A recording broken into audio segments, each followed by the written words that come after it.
আসসালামু আলাইকুম ওয়া রাহমাতুল্লাহি ওয়া বারাকাতুহু।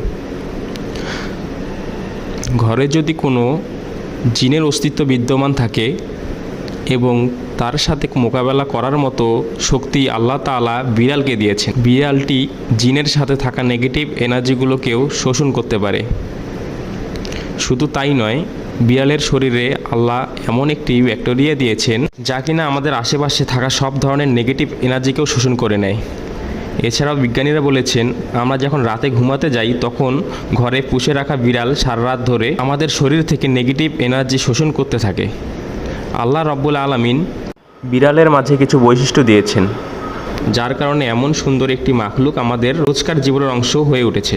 রাসূলুল্লাহ সাল্লাল্লাহু আলাইহি সাল্লাম বিড়াল পছন্দ করতেন এবং বিড়াল পালন করার কারণে তিনি তার এক প্রিয় সাহাবীর ছদ্মনাম দিয়েছেন আবু হুরায়রা, যার সাত্ত্বিক অর্থ বিড়ালের পিতা।